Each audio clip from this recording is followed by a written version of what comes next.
One of the के बाद, one of the, इसके बाद अगर कोई नाउन आता है तो वो नाउन जो है वो प्लूरल फॉर्म में आता है। मेनी लिखा हुआ है, अगर आगे काउंटेबल नाउन है मेनी के बाद, ऐसे काउंटेबल है, अगर मेनी के बाद अगर कोई नाउन है तो वो प्लूरल फॉर्म में आएगा। क्या आएगा? प्लूरल फॉर्म में आएगा। लेकिन अगर मेनी के बाद अगर आ लगा हुआ है ना तो उसके बाद आएगा सिंगुलर फॉर्म। अभी हम पढ़ेंगे प्रीवियस ईयर का क्लोज टेस्ट। ठीक, ये प्रीवियस ईयर का क्लोज टेस्ट है। ठीक, हम एक भी नया से नहीं है, सब का सब प्रीवियस ईयर क्लोज टेस्ट लाते हैं। वो इसलिए क्योंकि इससे ग्रामर ज्यादा सीखते हैं।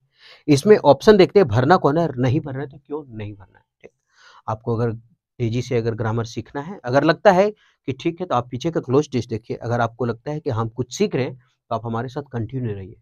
अगर लगता है कि नहीं हम कुछ नहीं सीख रहे तो आप स्वतंत्र हैं, आप कहीं भी सीख सकते हैं, क्योंकि आपका समय कीमती है, आपको सरकारी नौकरी लेने जरूरी है। तो आप ध्यान रखें, आप वहीं से सीखें ज़्यादा, जहाँ ऑब्जर्व कर सके ज़्यादा।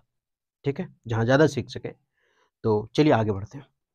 सबसे पहले लिखा हुआ है स्प्रिंग, और स्प्रिंग हमारा सिंगुलर है इसलिए यहाँ प्रयोग किया है सिंगुलर। जैसे एक होता है सीजन, ये सीजन हमारा क्या होता है, सीजन तो बहुत सारा है ना, तो ये हमारा है सिंगुलर। सीजन क्या है? सिंगुलर है। लेकिन अगर यही चीज अगर हम सीजन में एस लगा दिए तो ये हमारा हो जाएगा प्लूरल। क्या हो जाएगा? प्लूरल। क्योंकि सीजन तो बहुत सारा है ना, winter season, summer season, spring season, तो एक बहुत सारा सीजन है, तो सीजन तो हो गया काउंटेबल जिसको हम गिन सकते हैं क्योंकि बड़ी मनी है। ठीक है, और है तो फिर सीजन हो गए, प्लूरल हो गया। लेकिन सीजन में एगो सीजन का बात कर रहे हैं, और एक सीजन कौन सा है? तो एगो सीजन है, वो स्प्रिंग है। तो स्प्रिंग एगो सीजन हुआ तो हमारा सिंगुलर सब्जेक्ट है, तो हमारा आगे आने वाला होना चाहिए सिंगुलर वर्ब। और वर्ब सिंगुलर कब होता है? जब हम S4 लगाते हैं सिंगुलर। S4 यानी कि S4 अगर वर्ब का बात करें, हम वर्ब का स्कूल में पढ़े हैं। ठीक है, स्कूल, कोई पूछे स्कूल का नाम कौन चाहिए? वर्ब, तो बताते A for apple, B for बपाउल एप्पल, सी फॉर शकरकंद एप्पल, डी फॉर कुछ ना जानियो, S for singular, S for singular. तो वर्ब का स्कूल में हम लोग क्या पढ़े? S for singular. इसका मतलब क्या है एस फॉर सिंगुलर? तो जिसके जिसके अंत में एस लगाना पड़ेगा तब वो सिंगुलर होगा। जैसे इज, ये लास्ट में एस है, सिंगुलर है। जैसे हैज, एस है, सिंगुलर है। जैसे वाज, एस है, सिंगुलर है। जैसे रन, रन्स, सिंगुलर है। इसका प्लूरल बनाइए तो ले रन। ठीक है, तो वर्ब में एस फोर क्या होता है? सिंगुलर होता है, इसीलिए यहां लिखा है सिंगुलर ये है तो सिंगुलर लिखा हुआ है इज। ठीक, तो लिखा है स्प्रिंग इज, स्प्रिंग इज। अब यह लिखा हुआ है वन ऑफ द। अब याद रखिएगा वन ऑफ द के बाद, वन ऑफ द, इसके बाद अगर कोई नाउन आता है तो वो नाउन जो है वो प्लूरल फॉर्म में आता है। नाउन कैसा होता है? प्लूरल फॉर्म में होता है। वन ऑफ द के बाद नाउन प्लूरल आता है, तो वन ऑफ द के बाद मोस्ट ब्यूटीफुल सीजन्स प्लूरल में है। चलिए आगे बढ़ते हैं। अब समझ में आ गया कि यहां से यहां तक लाइन में है क्या। ठीक, तो वन ऑफ द के बाद हमेशा क्या आता है? प्लूरल नाउन आता है, तो प्लूरल नाउन दे दिए। अब यहां है आ। अब ये आ हमारा क्या है? डिटरमिनर। डिटरमिनर का मतलब क्या हो? कुछ भी, डिटरमिनर कुछ भी हो सकता है, ए भी हो सकता है, एन भी हो सकता है, और द भी हो सकता है। ठीक, अगर उसके बाद हमको एक ही वर्ड लिखल अगर भरना है, एक वर्ड भरना है ना, तो इसका मतलब हमको नाउन भरना होगा। अगर दो वर्ड भरने के लिए मिल जाता तो हम एगो एडजेक्टिव भरते, एगो नाउन भरते। अगर तीन वर्ड भरने के लिए मिल जाता तो पहला एडवर्ब भरते, दूसरा एडजेक्टिव भरते, और तीसरा नाउन भरते। पहचानना आसान हो जाता है नाउन जिसको प्लूरल बना सकते हैं। एडजेक्टिव जो कैसा कैसी का जवाब दे दे, वो गरीब है तो कैसा है? गरीब, तो गरीब हमारा एडजेक्टिव है। वो बहुत सुंदर है, कैसा है? सुंदर है, तो ये सुंदर एडजेक्टिव हुआ। OUS एंडिंग वर्ड अधिकतर एडजेक्टिव होता है, AL एंडिंग वर्ड अधिकतर एडजेक्टिव होता है, IC एंडिंग वर्ड अधिकतर एडजेक्टिव होता है, FUL एंडिंग वर्ड अधिकतर एडजेक्टिव होता है। हम हर बार अधिकतर बोले हैं, कभी कभी एक्सेप्शन चला जाता है। और एडवर्ब क्या है? तो 80% से ज्यादा चांसेस है कि LY एंडिंग वर्ड क्या होता है? एडवर्ब। नहीं तो फिर कब और कहाँ का जो जवाब दे दे वो एडवर्ब है। ये कैसा कैसी किस तरह का जवाब दे दे, लेकिन नाउन को क्वालिफाई करना होगा इसको। तो नाउन को क्वालिफाई करा, क्यों नाउन को क्वालिफाई करेगा? क्योंकि नाउन के पहले। तो एडवर्ब किसको क्वालिफाई कर रहा है? एडजेक्टिव को कर रहा है। ठीक है, आगे बढ़ते हैं। तो नाउन के पहले हमको एक वर्ड चाहिए, और नाउन के पहले एक वर्ड चाहिए तो हमको क्या चाहिए? यहाँ नाउन चाहिए। ठीक, तो अब देख लेते हैं। नाउन तो सब हमको लग रहा है नाउन है।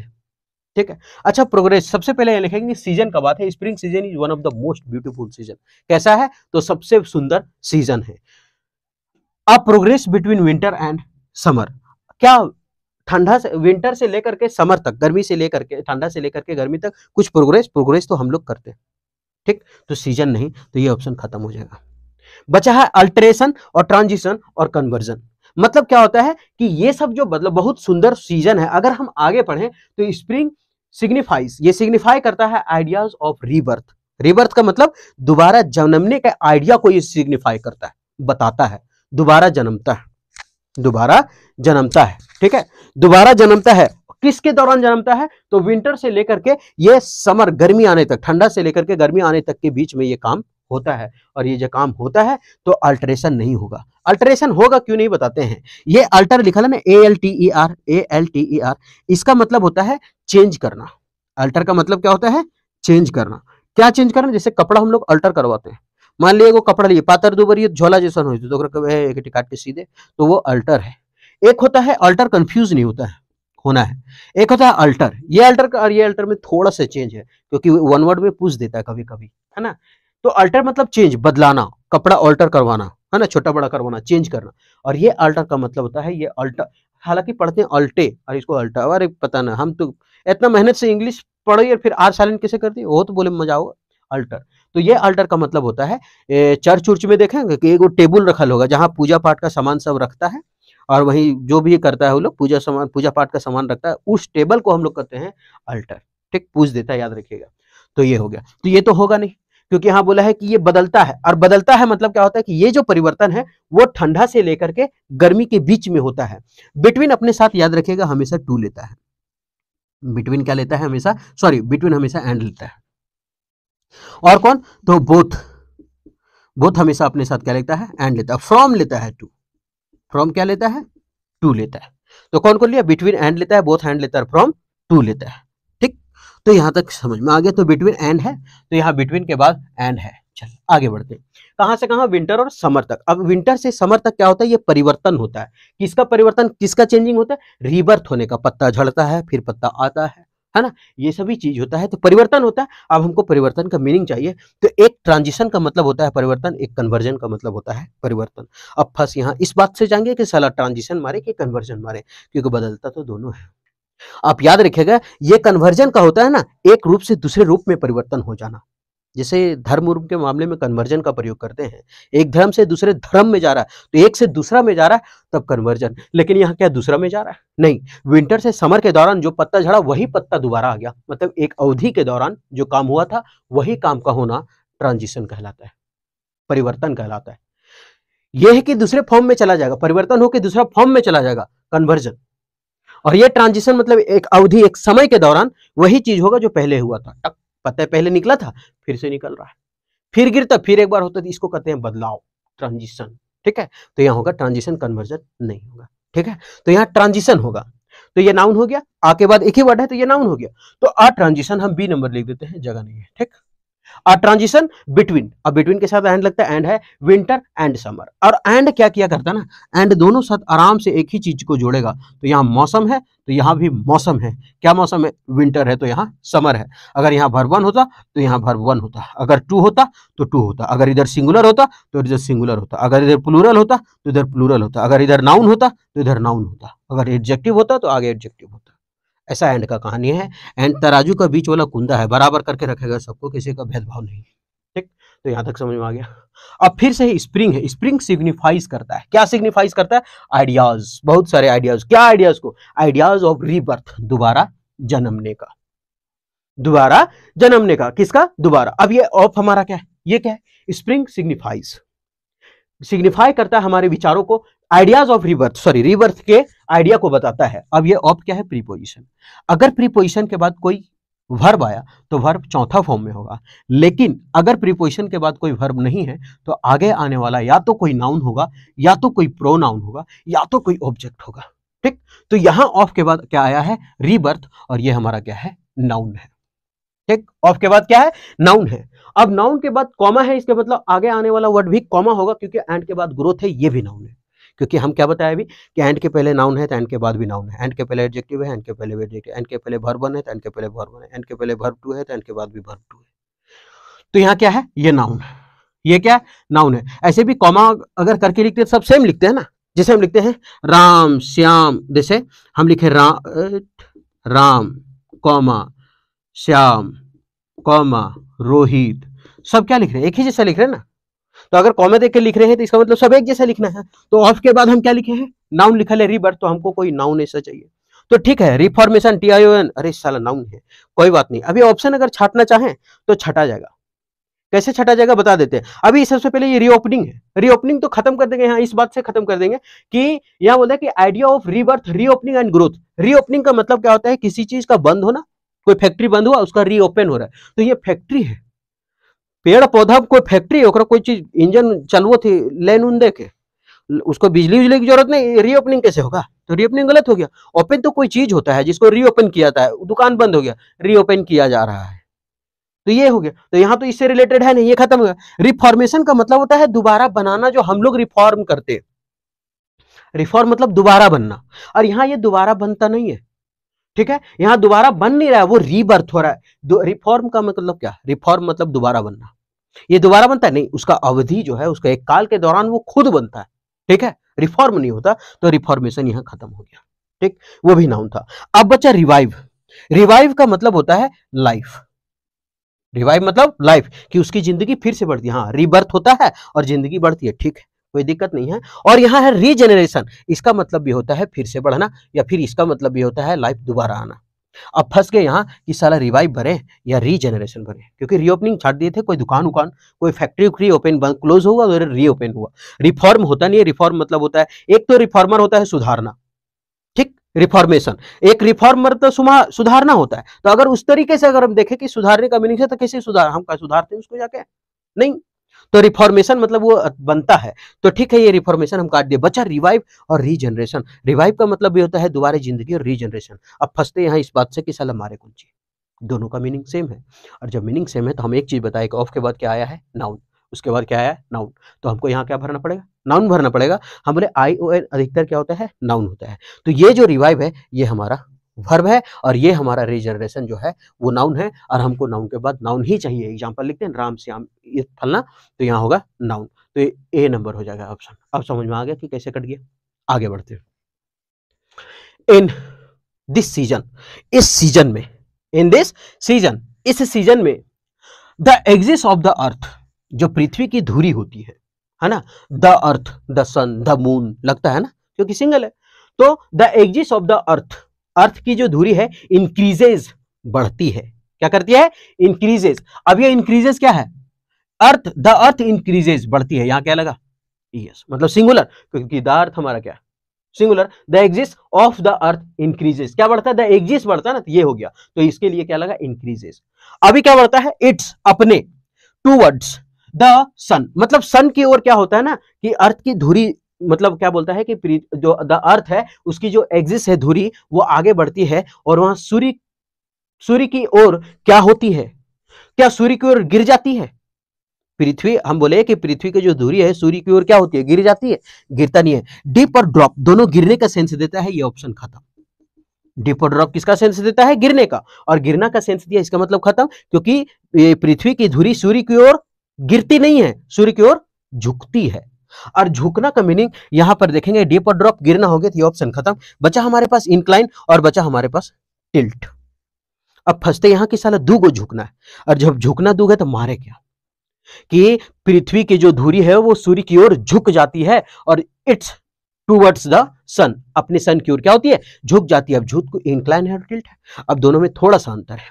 क्या, इंक्लाइन है किसी के प्रति झुकाव, जैसे मान लेते हैं कि मान लेते हैं कि हमारे दुख जेनी, दुख औरत है, कुमारे है, लेकिन मान लेते हैं कि दुख कर लिए शादी, एक पूरा एकदम गोर ना रहा, एक एकदम पूरा एकदम ब्लैक एंड व्हाइट है, तुम दोनों समझ ले, है ना, एक पूरा ब्लैक एक व्हाइट, ब्लैक एंड व्हाइट, तो मेरा झुकाव अब देखेंगे किसके प्रति ज्यादा होगा। तो मान लेते हैं कि हम गोरकी ढेर पसंद करे थे, कारिक ने क्यों पसंद करे, तो इसका मतलब मेरा झुकाव जो है वो इंक्लाइन है ना, इंक्लाइन, वो है तो इंक्लाइन, ठीक है, वो झुकाव है।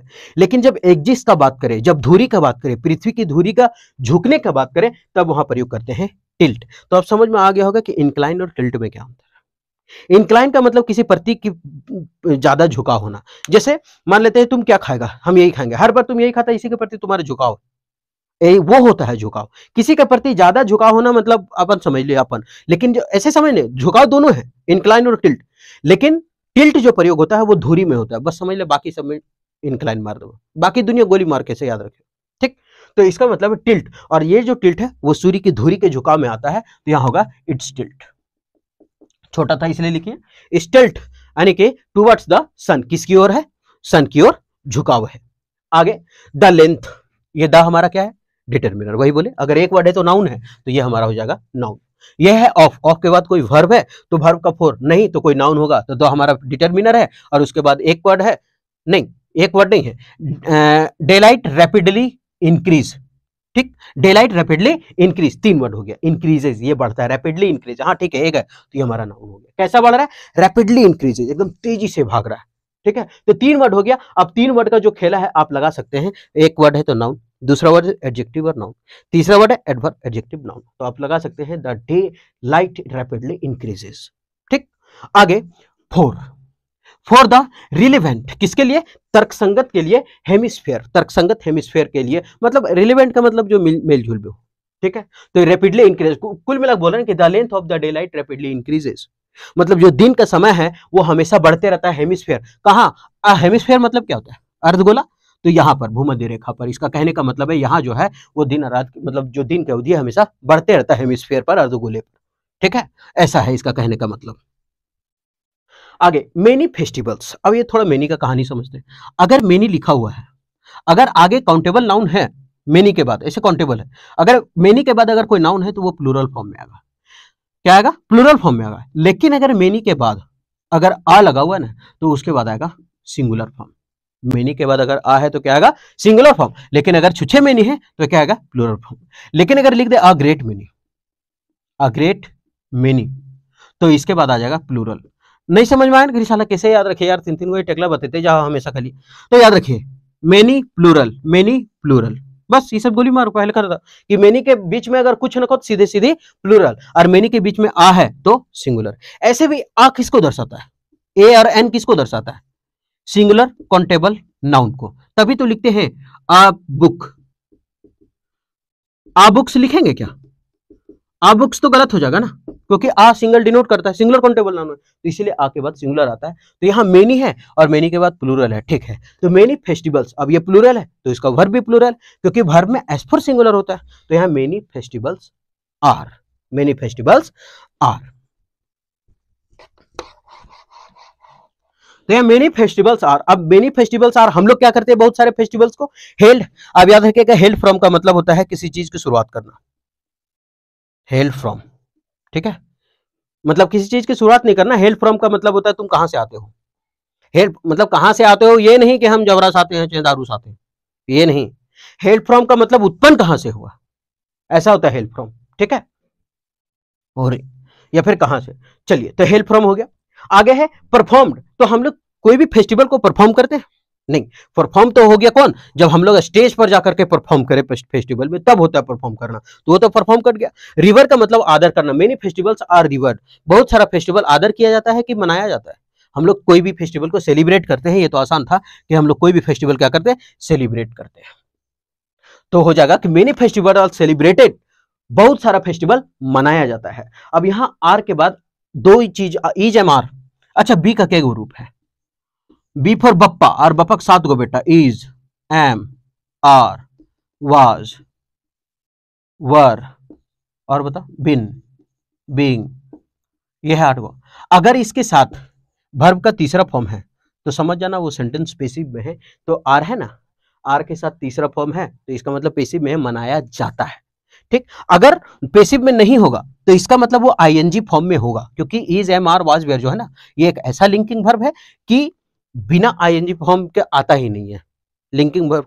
तो इज के अगर नहीं रहता पेसिव तो रहता आर प्लस कोई भी सेलिब्रेटिंग कुछ रहता, अगर एक्टिव में होता तो आर सेलिब्रेटिंग। तो यहाँ है मेनी फेस्टिवल्स आर सेलिब्रेटेड, मनाया जा रहा है अराउंड स्प्रिंग टाइम। कब? पूरे स्प्रिंग समय, जब जब स्प्रिंग मतलब पूरा जितना भी स्प्रिंग समय का अवधि रहता है ना, उसके दौरान पूरा क्या लगभग मनाया जाता है, सेलिब्रेट किया जाता है। The season, the season of spring, the season of spring. अब किसका बात कर रहे हैं? सीजन का बात कर रहे हैं। कौन सीजन का? स्प्रिंग सीजन का, इसलिए द है, द स्पेसिफाई कर दिए क्योंकि स्प्रिंग पहले हम पढ़ चुके हैं, इसलिए the season of spring is a of Joy. किसका है? तो जॉय की बात का है ना। तो स्प्रिंग सीजन है जो खुशी का एकदम बहुत ज्यादा लहर दौड़ा देता है। तो सबसे पहले अगर हम देखें तो ये फोरटेल का मतलब भविष्यवाणी करना, प्रेडिक्ट का मतलब भविष्यवाणी करना, और फोरकास्ट का मतलब भी होता है भविष्यवाणी करना। दोनों तीनों का मतलब होता है भविष्यवाणी करना, तो स्प्रिंग सीजन हमको कोई भविष्यवाणी नहीं करता है, तो हमारा ऑप्शन बच जाता है डी। और डी का है मतलब हरविंगर ऑफ जॉय, मतलब the season of spring is a harbinger of joy, मतलब ये किसी चीज का संकेत को बताता है कि स्प्रिंग सीजन आया, इसका मतलब खुशी का दिन आया। स्प्रिंग सीजन माने खुशी का दिन, तो ये संकेत है, किसका संकेत है? हरविंगर ऑफ जॉय, यानी स्प्रिंग सीजन बराबर खुशी का दिन, हरविंगर ऑफ जॉय। ये अब सवाल कि फोरकास्ट, प्रिडिक्ट और फोरकास्ट तीनों तो है क्या? भविष्यवाणी। और जब तीनों भविष्यवाणी तो फिर कुछ तो अंतर है, अंतर यही है। जैसे अभी अगर हम प्रिडिक्ट देखें तो प्रिडिक्ट का मतलब क्या होता है? अनुमान लगाना। प्रिडिक्ट मतलब अनुमान लगाना, और फोरटेल मतलब, ठीक है, और फोरटेल का मतलब भी होता है वही भविष्य करना, अनुमान लगाना, भविष्यवाणी देखना। और फोरकास्ट का मतलब भी होता है भविष्यवाणी करना, भविष्यवाणी करना। और इसका मतलब भी लिख लेते हैं भविष्यवाणी, सब तो सिनोनिम है, ठीक है। अब सवाल फंसता कि साला है तीन तीन गो वर्ड यार हम एक जानो। अब देखते हैं थोड़ा थोड़ा अंतर है इसमें। ये जो फोरटेल है, ये जो जादू टोना ये सब जो करो थे ना पाइन की तुम्हारा ये लगने वाला नौकरी लग जीतो, तो वो होता है फोरटेल, ठीक है। हाँ, जैसे तुम्हारा घर में कुछ हो तो लागल हो, अगला बार कुछ घटना हुए वाला हो, है ना, घर भौजी लागल हो बाबू तोर पर, देखियो एक दिन तोरा देखो नाश के धार देता, भौजी तोर पर लागल हो, पढ़वे ना कहतू कि भौजी तोर पर लागल हो, तू चेत के रहियो, बेस के रहियो तू, है ना, संभल के रहियो, नहीं तो वो होता है फोरटेल, भविष्यवाणी सब करता है वो सब, तनी उड़ी झोला छाप जी जोगी ना वो। प्रिडिक्ट का मतलब होता है अनुमान करना। अच्छा, ये जो प्रिडिक्ट है ना, ये कब काम देता है? जैसे थ्रिलर पिक्चर देख रहे हो, या फिर कोई चीज है उसमें प्रिडिक्ट कर रहे हैं जिसमें आगे क्या हो वो पता ना हो, इसमें तो भविष्यवाणी जादू टोना वाला हो गलो, लेकिन ये प्रिडिक्ट अनुमान करना, जैसे थ्रिलर मान लेते कोई दृश्यम 2 देख रहे पिक्चर, है ना, अरे साला ओकरा मार दल को, अरे बेटा गाड़ दल को, अरे साला घरक बगल में गाड़ ले लो, कुकरा कहां से निकल लो, ये होता है थ्रिलर। वहां अनुमान लगाते हैं कि अब क्या होगा, अब क्या होगा, ऐसा नहीं समझ में आया? अपन गांव के भाषा में समझ, अरे साला कल हमर मैया ठीन घूरे थलो, कल पार्क में देखलियो ओकरा, कल हाथा पकड़ ले लियो, हाथा पकड़ के घुराओ बोलो, अब अनुमान लगा रहे आगे क्या होगा, कल अखबार के पकड़ लेता है, गला है ना, कल ओकर भौजी के देखलिए, कल हाथा पकड़ के घुरोल थी ना, आज अखबार के पकड़ लेता है, कल हो सको हो कि सट के बैठ जेता है, तो ये अनुमान कर, ये प्रिडिक्ट है, ठीक है, थ्रिलर कि क्या होगा आगे, है ना, आज तो देखलिए परको हम हाथा पकड़े भौजी, अगला दिन कहीं धब से अखबार के ना पकड़ ले, ये अनुमान प्रिडिक्ट कर रहे हैं ऐसे। और फोरकास्ट का मतलब किसी चीज के फैक्ट को देख करके हम लोग फोरकास्ट करते हैं किसी चीज का, तब फोरकास्ट का मतलब कोई चीज सच, मतलब किसी चीज को देखें उसके बाद अनुमान लगा रहे हैं। जैसे खूब पानी पड़ा, सॉरी खूब पानी नहीं, खूब बादल एकदम करिए करिए छावल है, ठीक, उसके बाद क्या है कि पूरा एकदम जोर से आंधी तूफान आयल है, तो इसका मतलब कहते हैं कि रे पानी पड़तो यार, तो वो हुआ फोरकास्ट। तब ऐसे मौसम का बात लें तो वेदर फोरकास्ट लिखा रहता है लोग, वेदर फोरकास्ट, तो ये हुआ फोरकास्ट, वेदर फोरकास्ट। तो ये कुछ चीज पर जैसे स्पीड में खूब जा रहा एकदम, हाँ एकदम घूर जा रहा, 4-5 को लड़की को मन बन बन ऐसे गाड़ी झुके लो, तब ये फोरकास्ट कि जैसन चला रहे लो बेटा भीतरे जेतो, है ना, तो ये हुआ फोरकास्ट। क्यों? क्योंकि उसका हाल चल समझ गए कि क्या होने वाला है। नौसिखिया ड्राइवर जाकर के ऐसे ऐसे धुन ले पकड़ के, है ना, ले ओम फो दलथु कुछ के दर आगे पर, तो इसका मतलब हम फोरकास्ट कर रहे हैं कि बेटा जतो भीतरे कहानी खत्म हो जीते, नया ड्राइवर हो, नया ड्राइवर कहानी खत्म हो जाता, वो फोरकास्ट हुआ। मतलब किसी चीज को फैक्ट को रख करके अगर हम किसी का अनुमान करते हैं तो वो फोरकास्ट होता है। तो उम्मीद करते हैं फोरकास्ट, प्रेडिक्ट और फोरटेल आज के बाद कभी दिक्कत नहीं होना चाहिए कि क्या है, ठीक। तो ये एक पूरा का पूरा था क्लोज बेसिस, ठीक। अब होता क्या है कि जब हम ग्रामर बताते रहते हैं, मीनिंग बताते रहते हैं, तो भूल जाते हैं कि इसका हिंदी क्या था। एक बार हिंदी कर देते हैं। Spring is one of the most beautiful season. Spring सभी सीजनों में से एक मस्त सीजन है, एक अच्छा सीजन है। पहला भी है ना, a transition between winter and summer. ये जो विंटर से समर की अवधि के बीच जो परिवर्तन होता है, स्प्रिंग सिग्निफाई करता है, हमें बताता है आइडिया ऑफ रीबर्थ। रीबर्थ यानी पुनर्जन्म का चीजें को बताता है। उसके बाद वो क्या करता है, ये regeneration and growth, rebirth, regeneration and regrowth को बताता है। इन दिस सीजन, इस सीजन में the axis of the earth, पृथ्वी की जो धुरी है, इंक्रीजेस, बढ़ते हैं, इट्स स्टिल टुवर्ड्स, और ये झुक जाती है किसकी ओर, टुवर्ड्स किसकी ओर, तो द सन, यानी सूर्य की ओर। The length of the daylight rapidly increases, मतलब ये जो लेंथ होता है दिन का वो हमेशा बढ़ता ही रहता है। कहां पर, हेमिस्फेयर पर, बीचों बीच यानी रेखा पर, भूमध्य रेखा पर। मेनी फेस्टिवल्स, बहुत सारा त्यौहार, आर सेलिब्रेटेड, मनाया जाता है अराउंड स्प्रिंग टाइम, ये स्प्रिंग के मौसम में, समय में। द सीजन ऑफ स्प्रिंग, ये जो सीजन है स्प्रिंग का, उसका मतलब होता है हार्बिंगर ऑफ जॉय, खुशी के दिन होते हैं। मतलब कुल मिला के स्प्रिंग बराबर हार्बिंगर ऑफ जॉय। ठीक, तो उम्मीद करते हैं कि ये पैसेज, सॉरी, उम्मीद करते हैं ये पैसेज ठीक लगा होगा। ठीक, आप देखिए, आप सीखिए। अगर लगता है कि हम कुछ ऑब्जर्व कर रहे हैं, कुछ मीनिंग सीख रहे हैं, कुछ अच्छा चीज सीख रहे हैं, तो आप हमारे साथ कंटिन्यू रहिए, लगे तब, क्योंकि समय आपका कीमती है, आप स्वतंत्र हैं, हम कुछ ले नहीं सकते। आपको लगा कि सीखें तो ठीक, नहीं लगा तो आप तो स्वतंत्र हैं ही, ऐसे भी कर सकते हैं। ठीक, फिर मिलते हैं नेक्स्ट वीडियो में।